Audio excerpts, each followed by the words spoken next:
Hey, welcome to your introduction to thoracic spine mobility.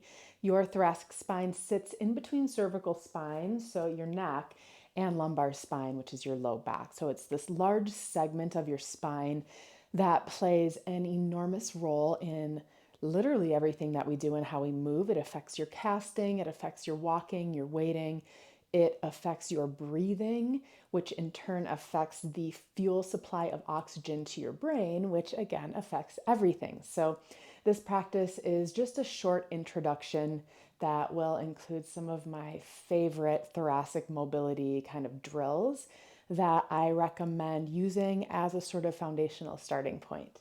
In terms of stuff that we'll be using in practice, if you have a belt of some sort, I'm using my wading belt, just because hopefully you all have a wading belt. But a yoga strap is great. A long towel. What you're going to be doing with this belt is you're going to be wrapping around your waist, and you'll also be wrapping it around your shoulders. You're going to wind up in a position that kind of looks like this. So knowing that, definitely a resistance band is how I tend to execute this work in like a gym setting or with private clients. But whatever you've got that sort of mimics this shape is perfect.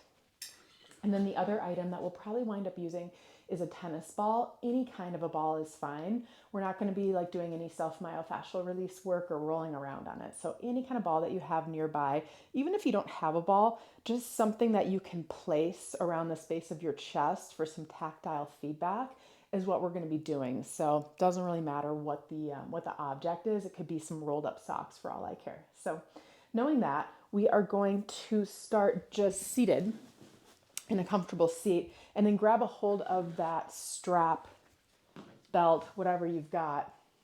And I want to start just with some shoulder flossing that will eventually incorporate some movement in the spine as well. So I want to kind of look at this idea of how it is that your shoulders work in concert with your thoracic spine, because they are so integral to supporting one another. So what you're going to be looking at is an up and down motion in your shoulder flossing. So the sort of Y shape in your upper body, ensure that you're able to stay fully upright so that you're not for the time being moving your spine whatsoever, but instead you are able to move through your full range of motion. So if you're feeling like you're kind of caught and stuck, widen the distance between your two hands.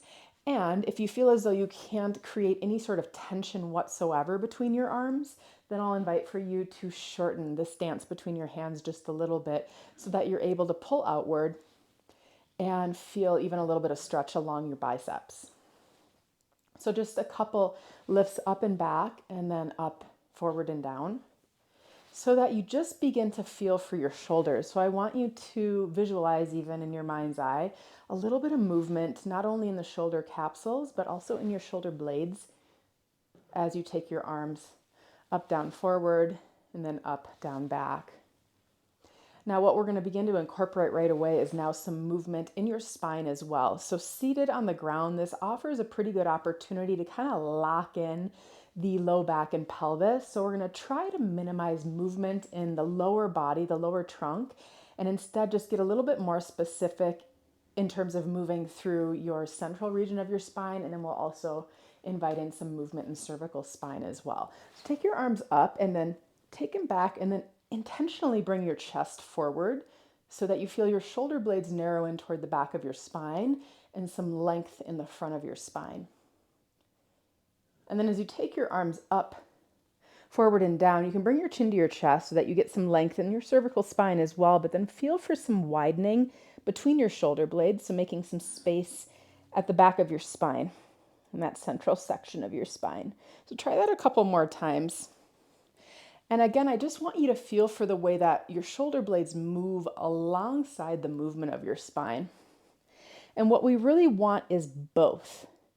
So when we're talking about training mobility, oftentimes we will look at localizing movement in any given joint complex just to ensure that everything is working together and everything is kind of carrying its own load, so to speak.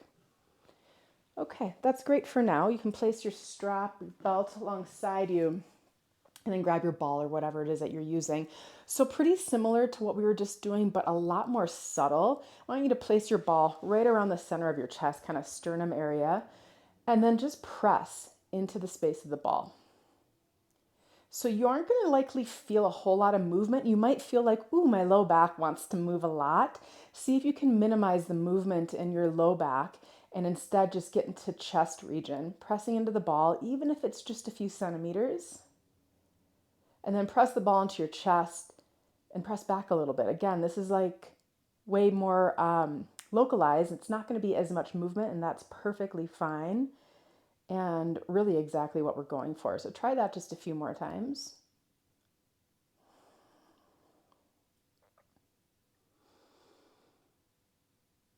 Okay, that's great for now. Place your ball alongside you, grab a hold of your belt. Now wrap it around your waist.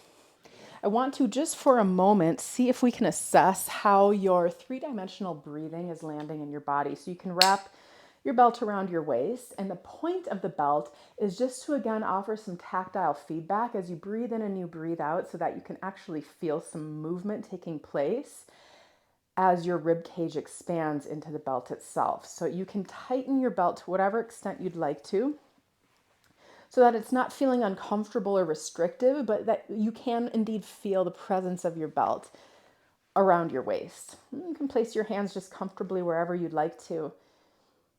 And then just start to take some breaths in and out through your nose.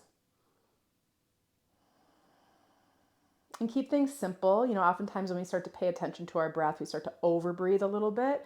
So the idea is we're trying to pull your breathing down into your diaphragm and utilize that to create some mobility in your rib basket and your thoracic spine. So just a few more breaths. While you are breathing, see again if you can feel for a little bit of expansion forward, some expansion back into the back of your belt, and then also from side to side. So 360 degrees of expansion as you breathe in and out.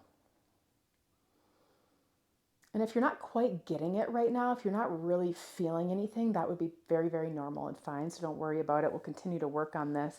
You can inch your belt up and down a little ways just to feel for the way that your breathing shows up in dialogue with your belt.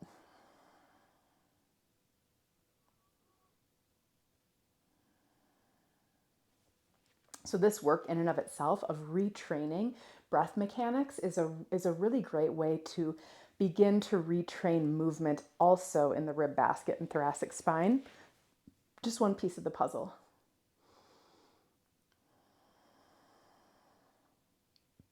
Okay, that's good for now. So you can unclip, and then we're going to come onto hands and knees for a sec here. And we're going to move through just a little bit more movement in the spine from hands and knees first, and then we are going to add a layer to that. So just come onto hands and knees comfortably. Feel free to give yourself some cushion beneath your knees, cushion beneath your hands, whatever it is that you need. And then I want you to feel this sort of locking in of your pelvis. So we are going to minimize and avoid moving in the pelvis, and we are also going to avoid moving in your neck. And I want you to instead see if you can just begin to feel for some movement in that big center portion of your spine. So similar to the work we were just doing with the ball, this isn't going to be a large range of motion, most likely, because it's not going to be this stuff, right? So this is like your kind of typical cat-cow, where you're moving through each individual segment of your spine. Instead, we're just going to get a little more specific. And I want you to imagine that ball or whatever apparatus you're using is on your back body, and you can press into it. So right around the section of your shoulder blades, in between your shoulder blades, down to your middle back, before you get into that area that you generally associate as being your low back. So in your mind's eye, and if I was with you, I would actually be providing some tactile feedback with my hand alongside your spine. But since I'm not, we'll just do our best with some visualization here.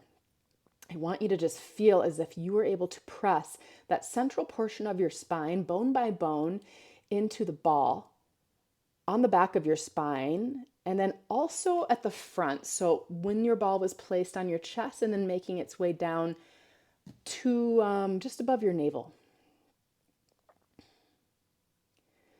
So as you can see, I'm not sure if you can see even any movement of my spine whatsoever. And that's just fine. That's a-okay. And then this next little bit that we're going to do, so you can take a break and then relocate your strap, your belt, and we're going to place it across back body so that you're actually going to have something to press into now. And what I want, if you're able to, is to come into this sort of wide knee seated position so that you are able to fully lock out your pelvis and your low back. So I really want to get all of this stuff out of the mix so that we can ensure that it is not compensating and taking over when we are really hoping to get specific about moving through the middle back. So you can take your strap, your belt toward your upper back, up across your shoulder blades. If you need to give yourself more length, go ahead and do that. Similar to the breath work we were just doing, I just want you to be able to feel for the presence of your belt across your back body so that you can press into it. And then hands down in front of you. If you can't quite reach the ground, you could place anything you want beneath your hands. Cushions, bolsters, yoga blocks, anything. And then with your hands down, we're going to again look toward just locking out through the low back. No need for us to move through the neck, so you can just lock out through that section as well and even slide your throat back. And then I want you to just feel for some pressing of that section of your shoulder blades into the strap, the belt behind you. And then, of course, you don't have anything wrapped around your chest ahead of you, but let your chest draw toward the ground ahead of you. So try just a couple repetitions in one section. And then you can start to inch your strap down a little bit and begin at that new section, that new portion of your thoracic spine.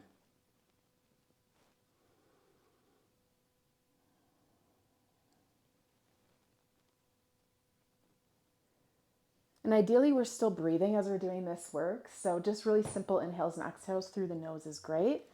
And you can continue to make your way down. You will absolutely feel, you should feel your abdominals doing some work to move your spine into flexion. So when you're pressing your spine up and back and kind of rounding.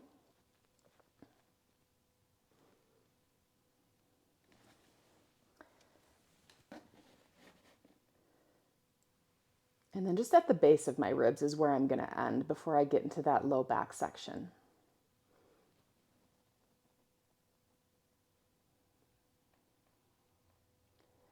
So these exercises, these drills are great to just incorporate into your regular mobility work.